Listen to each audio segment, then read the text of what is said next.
So let's get started. All right, thanks everyone for coming.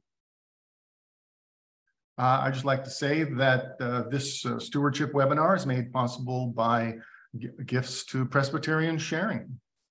So without further ado, I'd like to introduce you to Reverend Bruce Barkhauer. Bruce teaches generosity for a living. He's a noted speaker, educator, consultant, and writer. And Bruce brings creativity and energy, fresh and sometimes humorous thought into conversations about stewardship as a practice of faith and spiritual discipline. And I can say this firsthand as I've taken Bruce's seminary course on stewardship, which we'll talk more about later.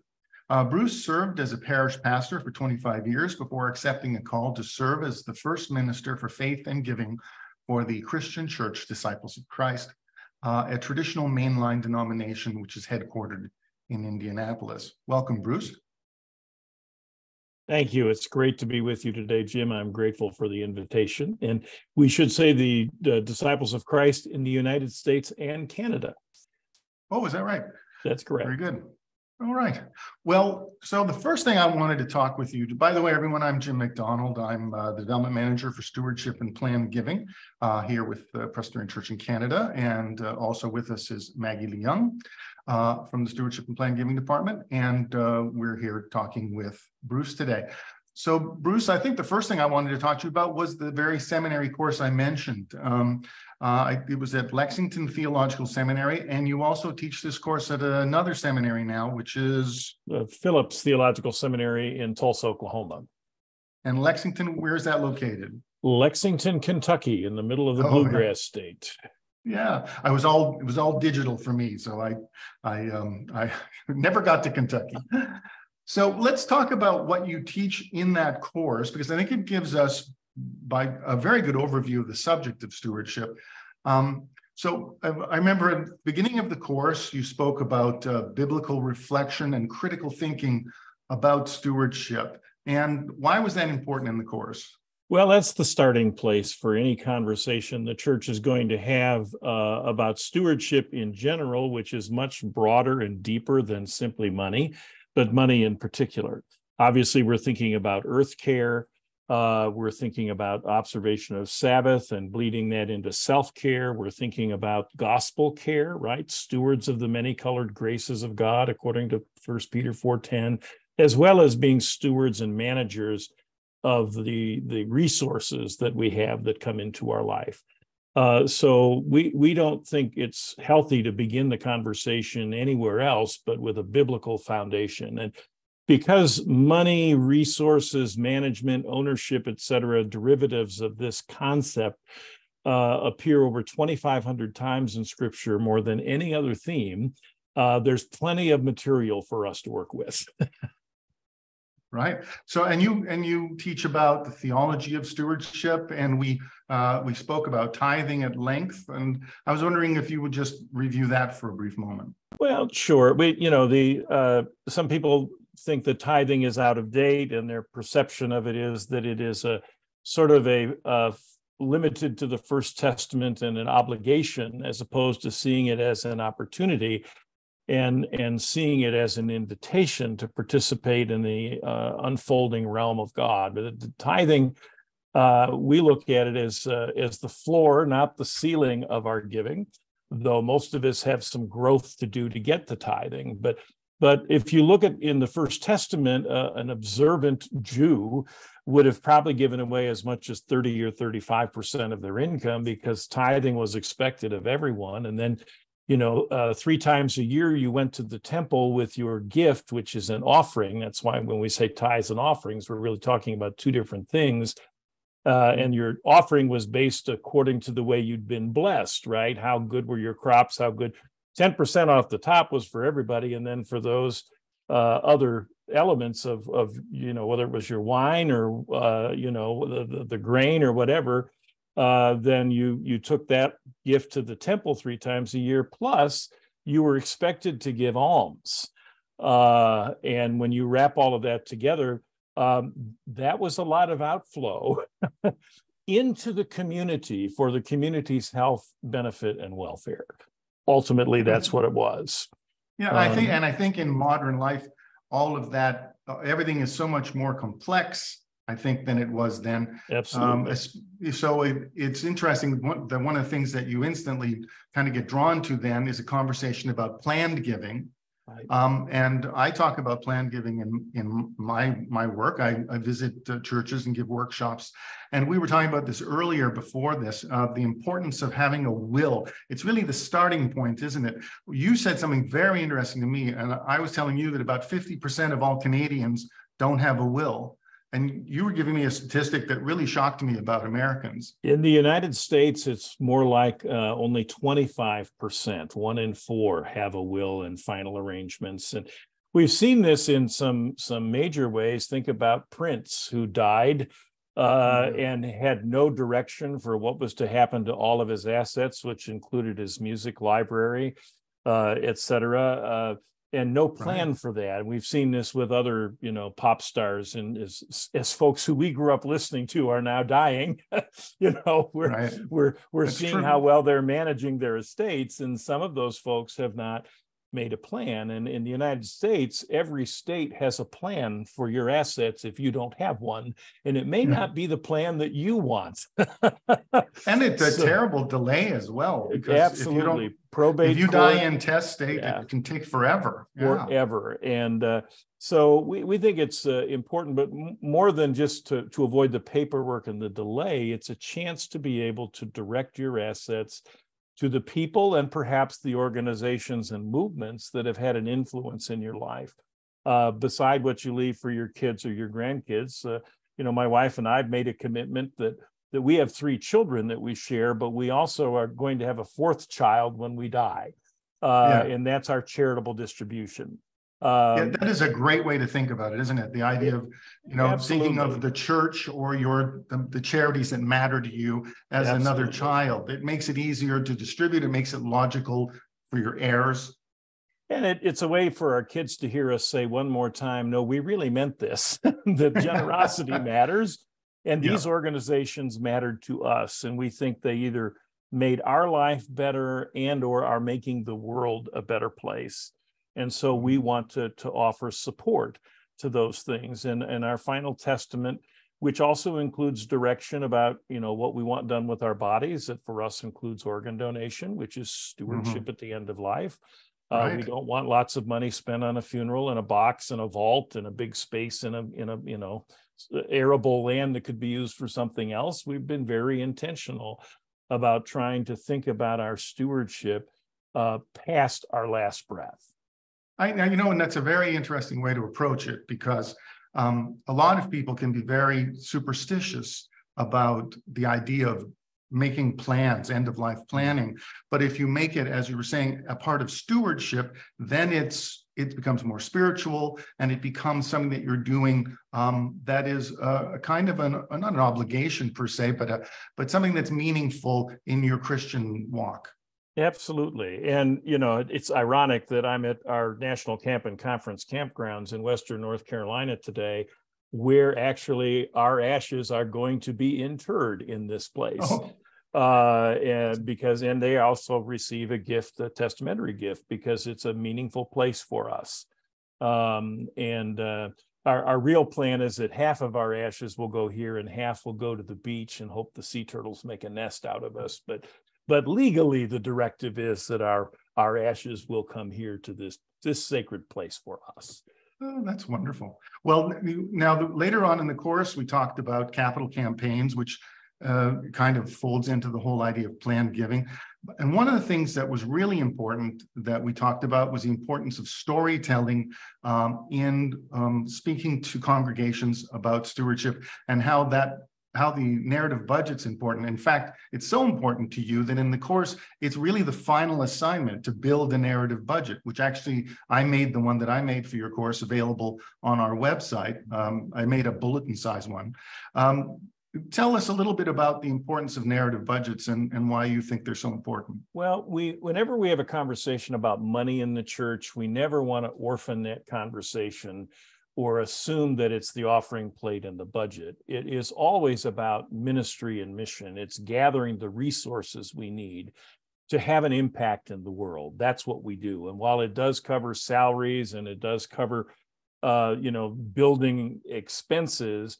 If our building is a platform for mission, for example, where we're hosting different groups and using the building for more than ourselves for Sunday morning worship, that's a part of our mission. And suddenly it's not just a light bill, right? It is allowing some other thing we partner with in the community to happen and take place.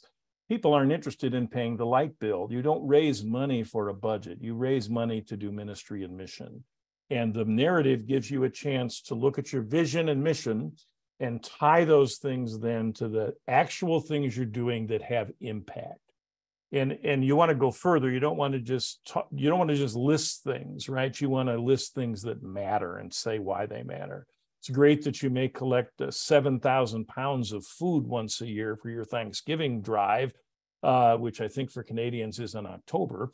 But you really want to talk about Betty, who didn't have access to meals, right? And her kids sleeping in a car someplace, who were able to be served in this way, and then were tied to other resources that help get them out of their car and get them into a safe space, because that's what we're really about.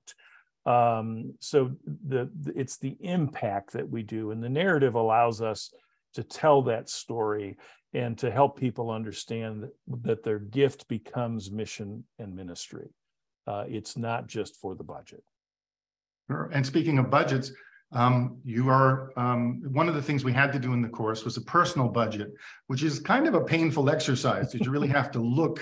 You have to kind of look in the mirror when you do a personal budget.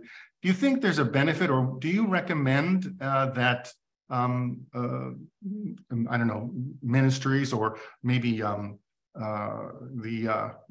stewardship committee or something have courses or thoughts about asking congregation members to consider doing personal budgets? Absolutely. The idea is that you want to manage your money. You don't want your money to manage you.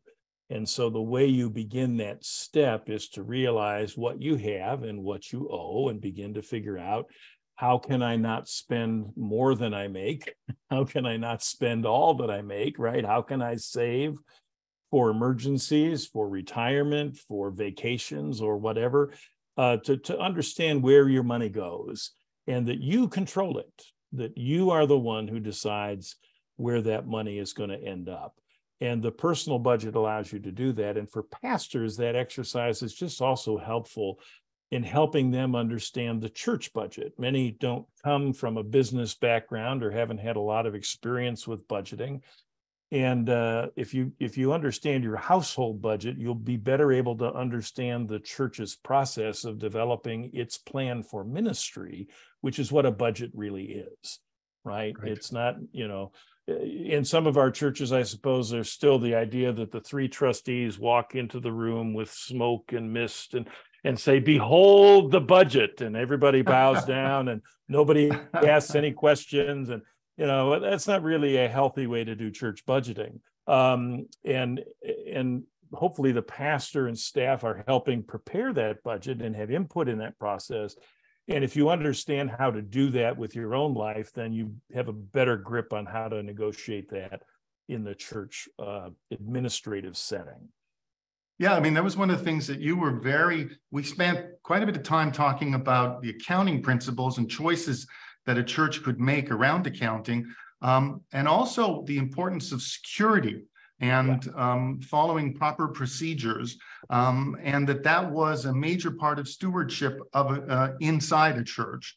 Could you speak to that for? Well, we have been entrusted with people's gifts, whether they're their annual fund gifts, special ministry gifts, or their endowed legacy gifts, whatever they are.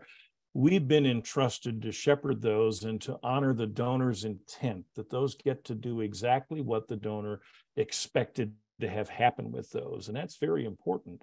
And there are legal issues in the United States around that if you're not using gifts the way they have been designated, particularly from an estate, you have legal accountability. But more than that, surely that's also process. True here too, I assure you. Yeah, and so that's important. But we also we want to, in the process of doing all of that, be sure that those assets are safe. So we have internal controls, and we do transparent reporting, and we've got segregation of duties. And when we say two people have to count the offering and record it, they shouldn't be married to each other, or father and son, or brother-in-law and sister. I mean, that internal control piece is a way of having honor and integrity, following in what we call generally approved accounting practices, are important. And we think pastors need to have a little bit of a handle on this so that they can evaluate if the church is being faithful in that, and that audits are important. And we don't do this because we don't trust people, right? We would never have asked them to do the job if we didn't trust them. This is to protect them. This is perhaps from temptation or opportunity if something were to be amiss and askew with them and they would want to make a bad decision. But more than that, from anybody being suspicious that Aunt Bertha, who counts the Sunday school offering and deposits the coins at the bank on Monday, wouldn't take so much as a quarter out of there for the parking meter, right? That we don't want anybody to think anybody's doing anything wrong, illicit or otherwise, with the dollars that we're given to do ministry with. So following those principles and having those internal controls allows us to assure people that we have an environment of trust. And that actually helps increase generosity. If people believe that you're going to do what you said you're going to do, and that you have matters in place to be sure that their assets are properly safeguarded, they feel less resistance to give and to donate. That's a proven fact. We've got statistics on that. Sure. Okay, so now you've actually, outside of the materials we're going to be discussing today, you've actually also written a daily devotion book, and I'll just bring that up here. Community of Prayer. We actually read that week to week during the course, class to class even. And so tell us a little about the Community of Prayer and the benefits that a church might acquire from using this tool. And I know it's available on Amazon. It is, and available directly from Chalice Press. Our publisher would want you to know that, because they don't make as much money on it if you go through Amazon. So in deference to my publisher, you can go directly to chalicepress.org and order it there as well. But essentially, this is going back to what we started with, that we begin this conversation as a spiritual issue. That generosity is a matter of spirituality, and generosity, as it flourishes in our life, I think represents a spiritual maturity. It's a gift of the Spirit, and it's a fruit of the Spirit. So we start with biblical, understanding here. There's a different devotion for each day based on a biblical text that seeks to integrate that text with contemporary life, and build a case for generosity. Essentially, that's really what we're trying to do. So it's a very helpful tool, we find, for congregations, and some use it going into an annual campaign, some use it going into a capital campaign, as a way to kind of prime the pump and set the tone for what it is we're really doing when we come to people and ask them for the resources to do ministry. Each week, at the end of the week, there's four kind of themes. There's a going deeper section that either an individual can do or a group study could do, that makes this a little different from other types of devotionals that you see like this. But at the end, it really just invites people to consider what difference their giving can make. Right. And that's what it's about. Well, I just wanted to sort of introduce the tool, which I think is wonderful. It's not the tool we're talking about today, though. No. We have a brand new set of campaign materials for our churches that you've developed. And I thought you could tell us more about it, and we'll go through all the different types of materials and what it's all about. So if you could just sort of give us a quick overview. Well, let's start with the fact that I'm just old enough to believe that an intentional season of conversation around stewardship is important. Now, I personally believe that's an ongoing conversation that takes place through the year, and our materials are designed to be able to do that. But they're also designed for those who still kind of look at this as a sprint instead of a marathon. I want to carve out 3 weeks or a month for intentional conversation about people's giving. I still believe that a time, a season, a day in the church year, inviting people to make a commitment is important. I know a pledge card seems kind of old-fashioned and kind of scares some people off. We call it estimate of giving card or a commitment card or something else. A pledge sounds a little scary to folks. But what that does is it causes people to think about the intentionality of their gift. Rather than not having a moment to think about that, not hearing what the church is doing, the impact it's having, and then how God's calling them to support and underwrite and be a part of that. If you don't have that moment, then I think our giving with some folks can be a little slipshod and a little forgetful, or a little whatever's left over from dinner and the movies, what we throw in on the weeks we're there. And we don't even have trays anymore that are going around. So basically giving has to be more intentional because of that. It's about intentionality. Paul at the end of 1 Corinthians 16 says, set aside something on the first day of the week, right? That this is a planned, managed exercise and a part of our budgeting. We ask people to think about, when you're doing your home budget, what's my charitable commitment as a block of dollars? And then, of course, what of that will go to the church of which I'm a part? So it's a time we invite people to pray about that, think about what the church is doing, what the church has in mind next, what are our next steps as church, given and what resources are needing to be received for us to do that. So we invite people in. So I've kind of moved away from campaign language to an invitation to stewardship, but I just really think that intentionality matters. And as I say, some churches have kind of moved away from that, and I think they're cheating themselves and their people out of an important, honest, intentional conversation within their family unit and within the church as a whole. And again, we're not pledging to a budget.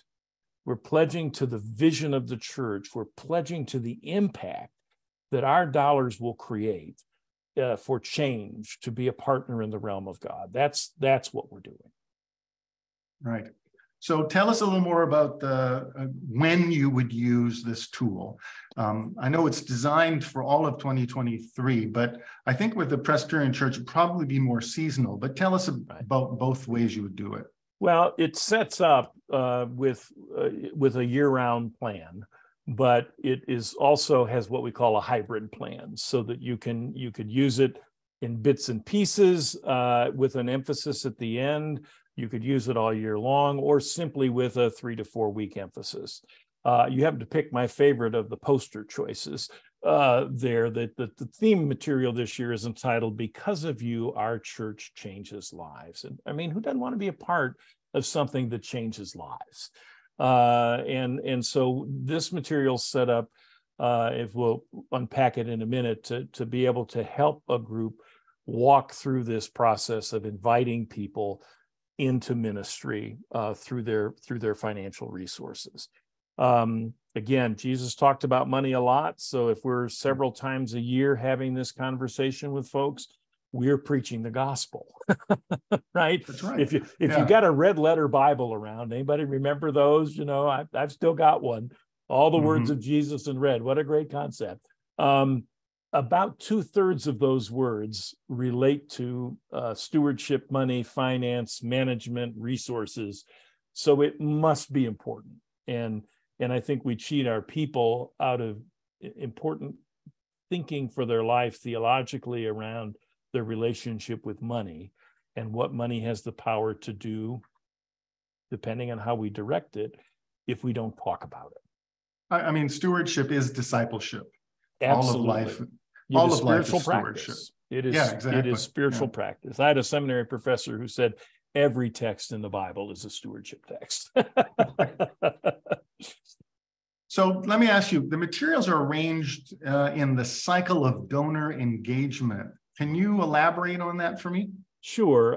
We've organized the materials so you can engage them at the very beginning, the plan. What are we going to do? When are we going to do it? What are the pieces we need to make this happen? What's the leadership we need? What are the gifts those leaders need to have? right down to, if we're going to have a potluck supper or a catered meal at the end to celebrate people's generosity. All the planning for that is laid out. There's calendaring and job descriptions and just a really in-depth look at how to do an annual invitation to stewardship. Then we provide resources to help you teach. We've selected 8 biblical texts in this material, and so there's exegesis for the preacher, because again, we think biblical preaching around stewardship is important.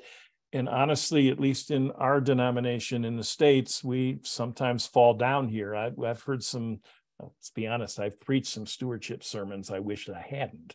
So because I didn't have the resources, I hadn't thought about and really engage this conversation at a deeper level. It was always, well, I'm sorry we have to do this, but it's budget time and we've got to talk about this, right? Which is, to me now, the absolute worst way to do it. But if you looked at the first few years of my ministry, I would be embarrassed. But so we've organized it, and we provide Bible study on these texts for small groups for adults. We have children's resources for Sunday school or vacation Bible school, or however you might like to use it. Plus children's sermons for the worship time. So as you're doing your invitation over a long period of time or an intense period of time, you have all of these resources available to you. Plus it has worship resources that connect with all of those themes for each of those 8 texts, even music suggestions. So it's very comprehensive. Well, let me ask you, who would be leading the charge here? Who's going to be teaching? Who's going to be talking? The material's designed, when you download it, you can hand it to the chair of your stewardship commission, and they can run this campaign. And they can break out the pieces of it and give it to the people who are there working with, the pastor, the worship leader, the Sunday school department, whatever. They can break all this material out, and they've got a roadmap on how to do this.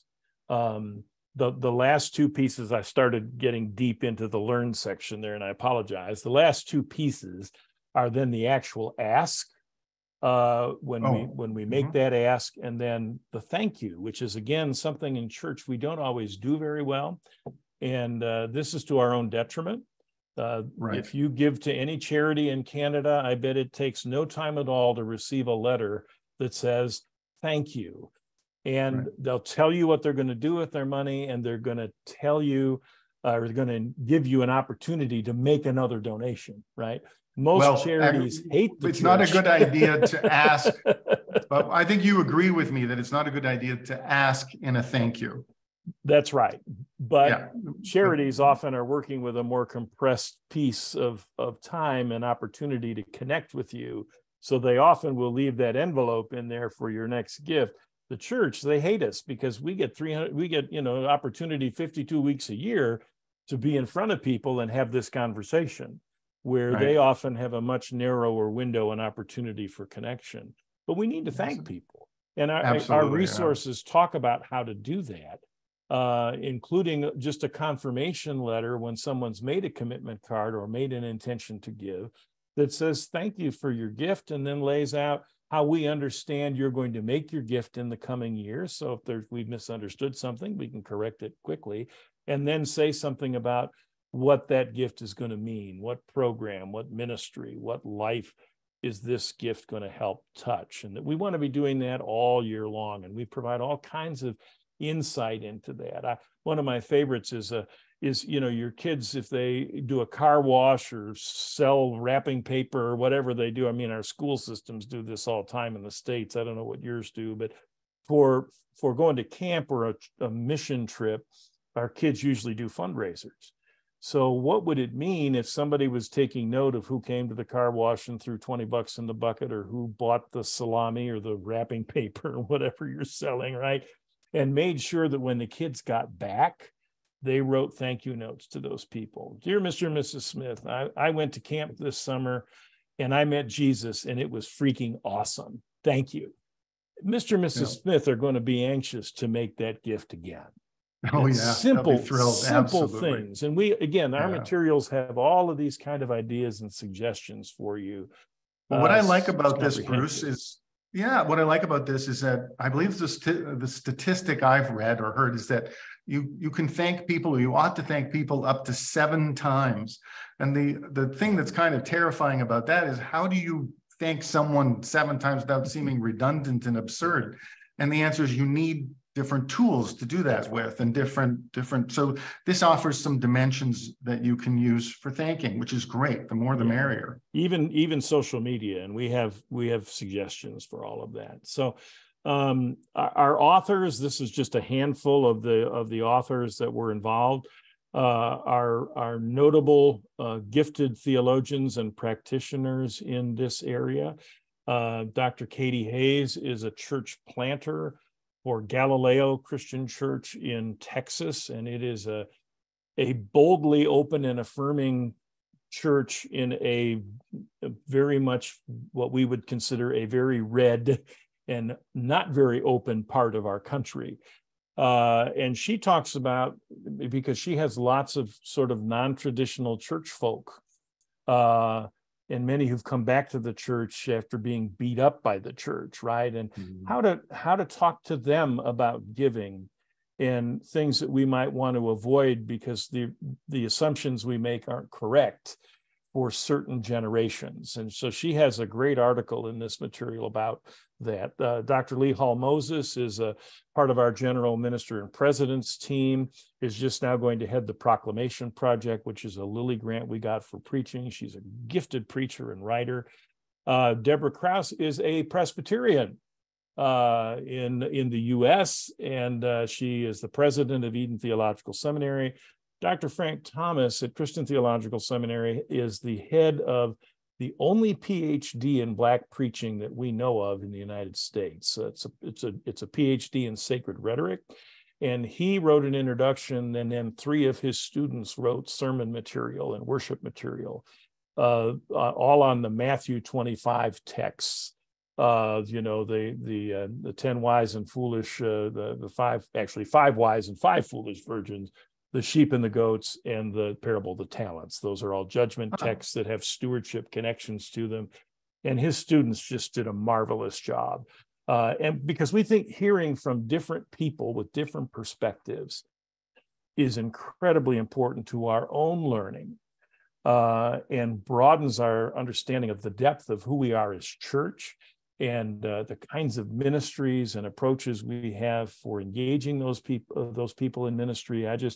This is a big piece of our material every year, is to want to be diverse and hear different voices. And I learn something every time I read from a person who's not of my culture, who's not who's not an old white guy. When I saw your stuff, I actually went online to look up Dr. Thomas, and I watched a number of YouTube videos that he has. Amazing stuff. I'm going to be watching more, though. I've favorited him and everything. So he's brilliant. So you're not getting just Bruce Barkhauer's ideas here. That's real important, because that would not require the 245 pages of material you get to download. We could do that in a few paragraphs. You're getting the wisdom of a bunch of folk who really know what they're doing. And you're far too modest, Bruce. So, you're far too modest, Bruce. I'm sure it would take a couple of pages. Yeah. Okay, so let's actually talk about what's actually in the package now. Just go through it, and then remember, we're going to actually show images from it, so we can just give us an overview here, and then we'll go piece by piece. So we mentioned 8 sermon reflections, companion worship resources with children, adult materials, etc. There are printed and resources available to you as well. This is one. These take the shape of bulletin inserts for those of you still using bulletins, but they can be simple pass-out sheets for folks. They're nicely printed, and again, a wide diversity of folks writing beyond those 4 you saw there. This is one you've got here is Reverend John Dorhauer, who's the retiring general minister and president of the United Church of Christ. He is in 2 weeks will be relieved of his duties after 2 terms, as it's the maximum he can serve. But he is one of many people who've written these ancillary pieces for us that accompany the broad materials.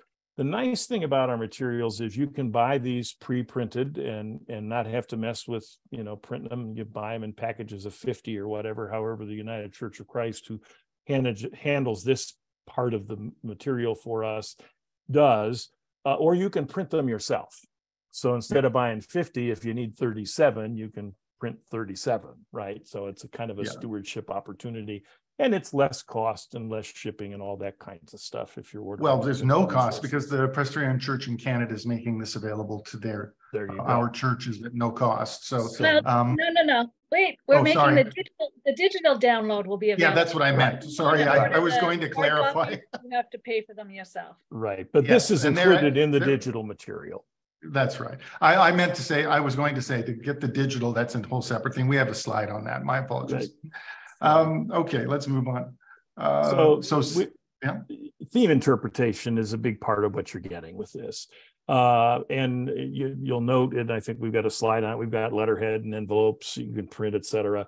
But this is a look at, for example, the Genesis 2 text. If you're doing year round, this is going to pop up in the season of Lent in 2023, which obviously we've now passed. But Dr. Carol Johnson, also a Presbyterian, by the way, who taught at Christian Theological Seminary for many years, did this piece tying the idea of stewardship to creation care. And so opening up a different avenue for this conversation. And so there's a sample of what the exegesis looks like. And then there's worship resources written by Stacy Emerson, in this case, this particular piece, who Karen knows well from our work in the Ecumenical Stewardship Center. She's an American Baptist and does stewardship work with them. And so again, this broad slice of the church for engaging these themes and detailed resources for you. So this can really run it. So you still have to write a sermon if you're the preacher. We're not writing a sermon for you, but we are giving you great exegesis and some ideas about what the hermeneutic move looks like as you prepare your message. But you're all too good and ethical to preach somebody else's sermon, and so we weren't going to put that in there. But we're going to give you materials that will help you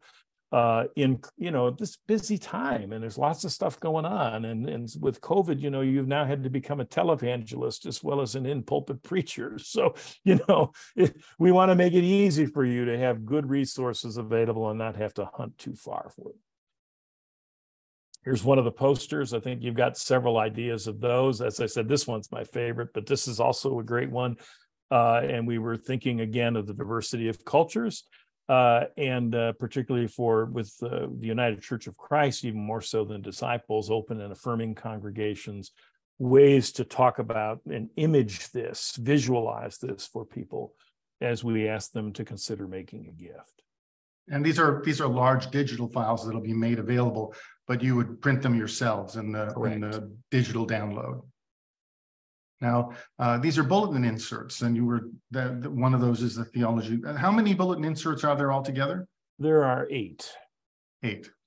And they accompany the theme of the text, sometimes written by the exegete and sometimes written by yet another voice, because we felt this was a good voice, but there was more for us to hear. There was a response to hear from a different cultural perspective sometimes, which we included. Right. And so there's letterhead and envelope graphics made available. Right. And now, as I've mentioned before, we haven't really used pledge commitment cards, I think, in a long time. But why do you think they're valuable? Where do you think they can be used in a modern context? Well, as I said, to have people fill out one of these means you're inviting them to an intentional consideration of their gift, a conversation in their family about what their gift is going to be, a discipline that they then are essentially ascribing to follow, so that it just has more intentionality to it. And then the ability on a commitment Sunday, or whatever you want to call it, where people bring those cards forward to be blessed as an offering themselves. This is an offering of our intentions. This is an offering of the desire of our heart, because if our treasure is where our heart is, and we need to lead our heart, right? If our heart is where our treasure is, we need to lead our heart and step out and make that kind of commitment and bless that effort. And so that's what we're trying to do here. And these are fully editable, right? Yeah, they are editable. For us, we offer one set, and you can print them in a 3-up kind of paper in your your printer, a medium stock, that's a little heavier, that has a tear for you, so you don't have to print them one at a time. Right. Gotcha. But some are just, here's my commitment and here's how I intend to make it. Some are, I want to use my debit or some other form of electronic means to make my gift regular. And on the back side is the information you can share with the financial secretary to make an ACH kind of gift possible. And we think that's a great discipline for folks to use. While I kind of miss putting my money, my envelope in the plate, my check in the plate. I haven't been to church in, I don't know, 7 or 8 weeks now between vacation and my travel schedule for work, but my gift has been there every week. In my case, it shows up once a month. But it's we have a number of ways to do that too now. We have PAR, of course, which we've had for some years now. And also it's possible through something called Canada Helps or Tithely, where people can use their credit or debit cards to make regular committed gifts that could be written up in a card like this. All right, let's move on to I think this is the final element we're going to show folks, which is this basically a bulletin insert? Well, this is a bulletin cover. So you can print, and they're available in 2 different sizes that you can print as a way of just carrying that theme through either through the year or for that 3 or 4 week period. That cover's available to you, and there's detailed information about why are we asking folks to do this, right? This particular one talks about because of you, our church changes lives. It's bold and it's simple, right? And how that works. I think I actually wrote this little piece that's back here. But it's a way of helping people understand what the campaign's about.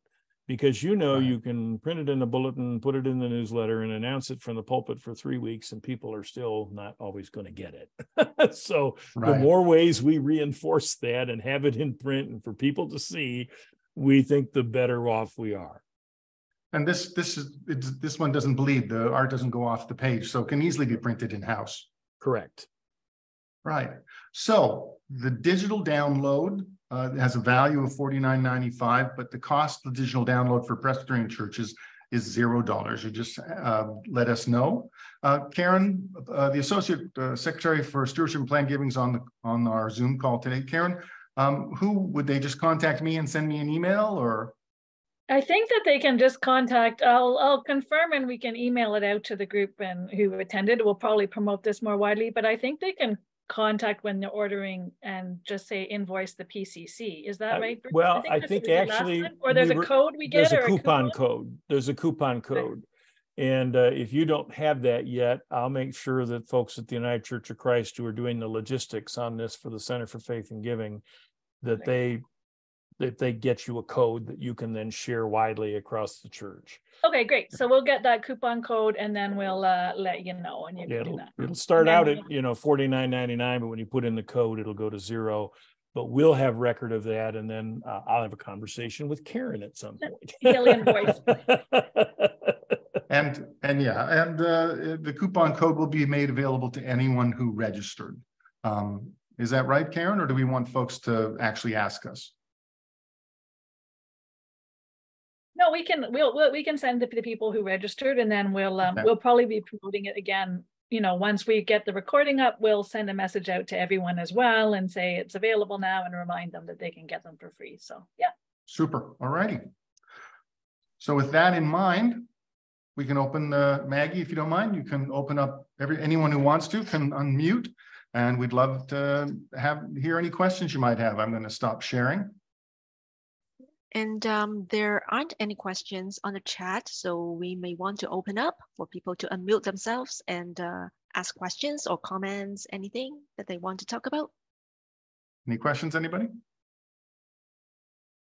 Feel free to ask him anything. He's got a depth of knowledge. If you're, he doesn't have to relate to this. Yeah, we got Bruce on the line. So Tim, go ahead. Yeah, it's Tim Archibald here. I'm the minister at Oak Ridge Church in London, Ontario, and we're just doing some work on a stewardship campaign as well as a financial campaign. We built an extension onto our building just over 10 years ago, and so it was over $3 million, and we're about 80% of the way there. I've just been here for a year, but our aim is to get the last of that money paid off. And so there's some others from our team today. There's 3 others that are here today. And we would be interested to see if you had any wisdom on that kind of financial campaign as well. So we're working on stewardship in general, but we'd be interested to hear what you might have to say about a campaign like that, where we're paying off mortgage debt. That's about the unsexiest thing in the world to do, is to pay for a building that's already built and is now needing renovation because it hopefully has been well used. Which leads you to several options that include, maybe you need new air conditioning or new fixtures in rooms or paint or soundproofing or whatever. You can build your campaign around both pieces of finishing what we owe, but also of, taking the building into the future. And so you can tie those things together for a campaign. I still think, I'll go back to my idea of story, which is not mine. It's the standard in fundraising and in the stewardship industry, that you want to talk about what difference the building makes. How do you use it, and get stories from people. I worked with a church in Kansas City this was fascinating to me. One of the things we were building their narrative budget, we looked at how their building gets used. And part of what we suggested, well, go ahead and all these outside groups, what's the cost per square foot if they were going to do this some other building, if they had to rent space, or what's the value of the space? And they came up with, just for 12-step programs alone, they were contributing $250,000 to the community by making their building available. They had so many different groups. I mean, that 7 days a week, there were 12-step programs meeting in this building. And it turned out to be worth almost $250,000. So what they did, and this was brilliant, they got a person from one of the AA groups to come on Sunday morning. And here's what happened at the offering time. This person came up and, hello, my name is Bob. People who've been to AA meetings know the hello, my name is thing, right? But most people didn't quite catch it. They knew they didn't know this guy because they were sure they'd never seen him before. And he said, you don't know who I am, most likely, and that's okay.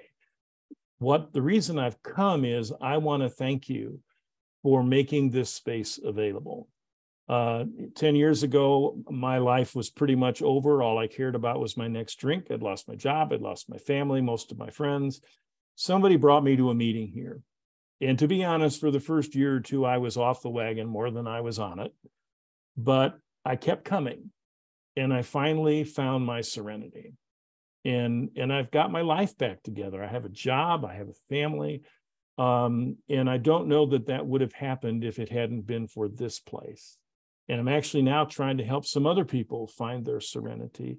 So I just want to thank you for making this place available to me, because my life might be very different without it. And with that, he just walked out of the building. He walked in, said what he had to say, and walked out. And there was a lot of what we call folding money in the plate when it went by after the offering went through, as people responded to that, right? And that's the kind of story. Is that what your building does? What does your building do? How does it enhance your ministry? How is it a platform for mission by which you launch into the community the good news of the gospel? Those are the stories you want to tell, even though it's already built. This is how the building is serving us now, and hopefully some future stories. You've got some ideas about ways you'd like to use it going forward, and let people imagine what that's like. And by making a contribution, this is what you're supporting. It's not paying the bank the interest we owe on the loan, because nobody wants to do that. I think we say it again and again and again that people give to people. Right. And so, yeah, you have to put those people faces on top of what the building will do.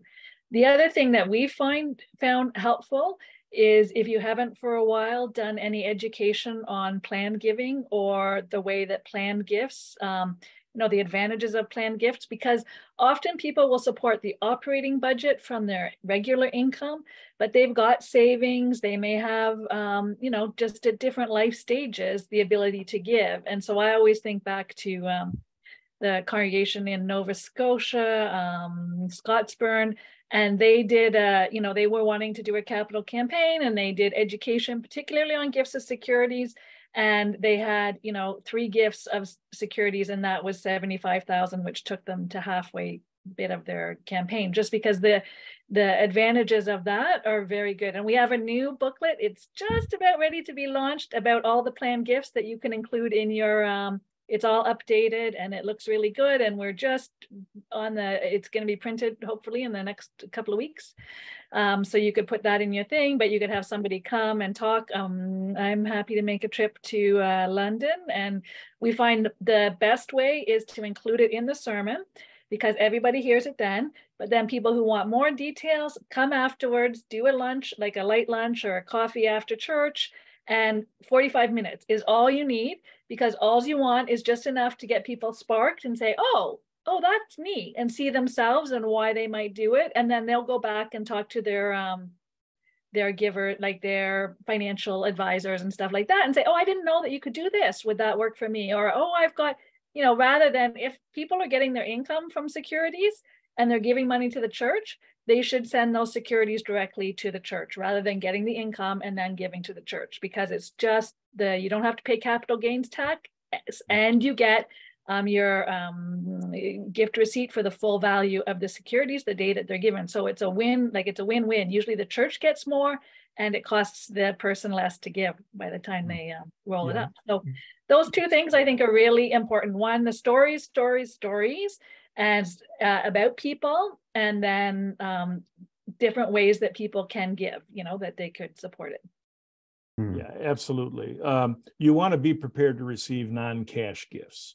When I was involved in the building campaign, we got a stamp collection.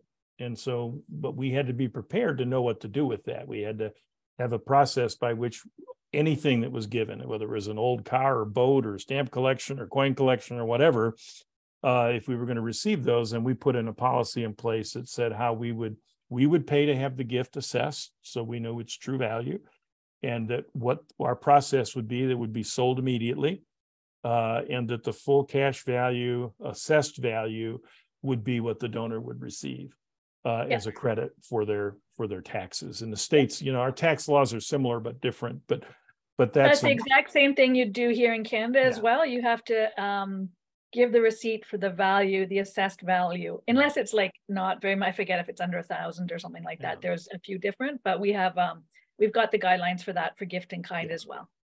And as Karen said, there's 3 pockets from which people tend to give. One is what their annual income generates and how they manage their regular household expenses, and they see their charitable giving as a piece of that regular income.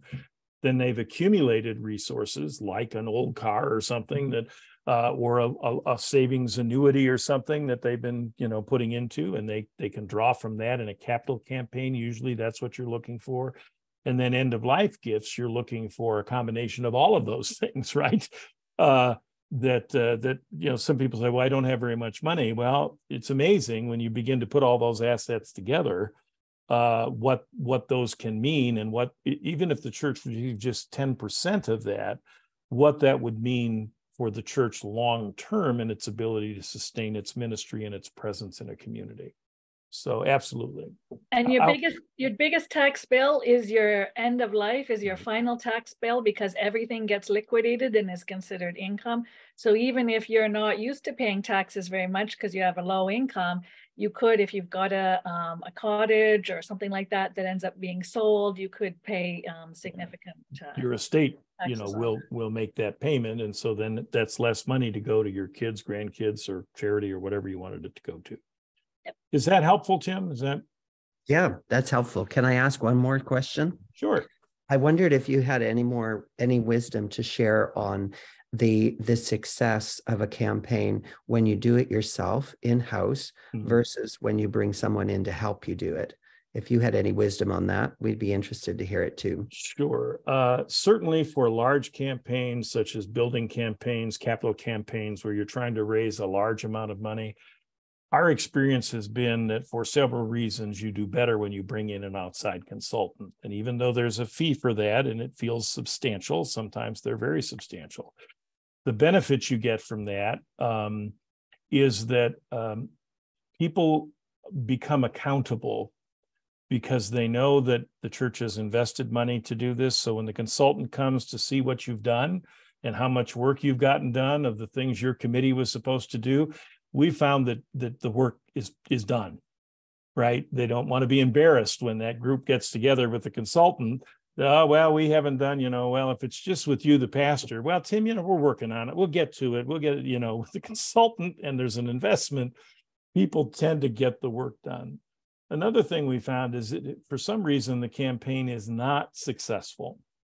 You are not blaming some member of the church or the pastor for its lack of success, because there are lots of things that can contribute to you not hitting your goal. A consultant's going to give you a leg up because they're going to have tools and ideas and ways to help you, get the best you can get. But you don't always hit your goal. And you don't want people being resentful of some church member who let it. Well, yeah, they let it, but they didn't do it right because we didn't get the money. So there's accountability, and then there's deniability, plausibility, right? Plausible deniability that we're not responsible. You can't hang that at the consultant's door if you're not successful. And you tend to get better resources from a consultant. You're just going to have access to better tools and better follow-up. And as I say, when in the cases where I've done it just personally, anecdotally, our people came prepared to meetings because they didn't want to be embarrassed. And that doesn't happen at your typical board meeting. It's just a different sense of commitment and investment in it. That's my 2 cents on that. We could elaborate deeper, but Karen may have some ideas around that as well. And Karen's office may provide that kind of help for you. But with capital campaigns, with annual campaigns, you can run them in-house generally pretty successfully. If you haven't done one for a while, or you're not generating the capacity that you think you're capable of generating, then an outside person to help you for a year and prepare and run that campaign for you can kind of raise the bar and build a stronger foundation for then you doing it yourself in the future. Again, that's our experience. But I don't think the average church needs an outside person every year for annual giving. But occasionally bringing somebody in to help raise the bar for you and the level of expectation, and do some teaching and things, to say things that you, Tim, would say and have said, but because they came from 400 miles and we paid them $4,000, the people hear it differently. One of the challenges we found is finding the people who really are quite good at the capital campaigns. And so that's always a question. How do you find them? I've got a list from quite a while ago, but it's so out of date. So we found when different churches are looking, it's a good idea to talk around people who've done capital campaigns in the denomination. So there may be a few, but also find out if there's any that have done any capital campaigns that have been successful in your city and in your area. That's also a good place to start. So talk to your Anglicans, look and find out who has done something. Usually the people who do capital campaigns, it doesn't matter the denomination because the principles are the same. Right. So when you're looking, I'd say it's a good idea to look and see who you've talked to. And I know Jim sent you an email. I also thought, Tim, the other day, Central Cambridge, they've just come out of a big capital campaign, so you could talk to them about their experience. And one other thing, when you're looking at the mortgage and how you're doing it, again, you have to be, is to think about who outside the community uses the building, who is using the facilities, and can you ask them, are there any grants available?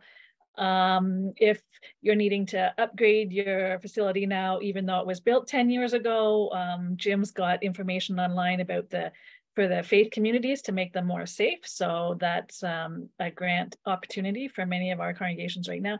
But look, I know Central Cambridge, they got some money from the municipal government. Yeah, just others in the community who use the building or see that how the building serves the community. So if that is being used by the community, if it's not being used by the community or to serve the community, find out different ways it can be used when it's not being used by the congregation, because that's sort of key to it if you're going to get any government funding as well. Right. Yeah, and we did with the narrative budget, we also suggest if it's done well, that you share that with city leaders, you know, share it with the mayor, with your council person, or however your local government is structured. Share it with the Kiwanis Club or the Lions Club or whoever the civic leaders are in your community. Let them know how your church makes your town a better place to live. That we do gather resources here, and we do have a building we're not paying taxes on, which has become kind of a thorny issue in some of our communities in the States. And local communities are trying to figure out ways to grab hold of some of that. And I think it's in part because they don't understand that we're picking up lots of things that the government would otherwise be responsible for, that they would have to address to make the community a better place, or a facility they would have to build, that we contribute in lots of different ways to making our town better. And to let your civic leaders and political leaders know that, I think, is invaluable. Also, if you're doing a building fresh, starting, starting a building, be sure to ask your architect and be sure to ask your contractor and your service providers to make a donation. And I'm not embarrassed to ask for that at all. We're paying them a lot of money to put in an HVAC system, or to put in what we call a Blue Seal kitchen in the States, one that passes muster with the health department. Our contractor donated the big hood for the church in the last church I did a campaign with, right? That was a $7,000 or $8,000 item. And he donated that along with some other things because we asked, right? We asked. The worst they can say is no. Okay. Yeah. Thank you very much. Any other questions? Well, thank you very much, Bruce. It's just been an absolute pleasure having you again this year, and hopefully we'll do it again. Next time you have a set of materials designed, these are great materials, and I think people will enjoy using them and find them very useful. So thanks again. Thank you, Jim. Thank you. And actually, next year's materials are already in process. Imagine a World Together is the theme, and they'll be available. You'll start hearing about them in December of this year. So yeah, we're working on it. Yeah, I was going to say, we need to try and get them, we'll promote them a little bit earlier because we always are behind the 8 ball. So they end up being for the seasonal because we're midway into 2020. Yeah, no, they're already in process, already got writers under contract. In fact, I've already got a few drafts here in my inbox for materials for next year. So yeah, we're working on it. Okay. When do they normally come out, Bruce? Well, this year's came out in January. Our goal this coming year is to have it available before January. So November, December, sometime between American Thanksgiving and Christmas is when we look for a release. And we'll provide the same deal for Canadian congregations. So if you want to wait for the 2024 and launch your program, that's fine with us as well. Okay. Thanks for the opportunity to be with you, Karen. Always good to see you. We worked together in the Ecumenical Stewardship Center days, and good to see you. And Jim, you're a great student. I'll just let everybody know you got an A in the course. You did very well. And thanks for the invitation, and I hope to be with you all again soon. Take care. Thanks so much, Bruce. Thanks, Take Bruce. care, everybody. Thank you.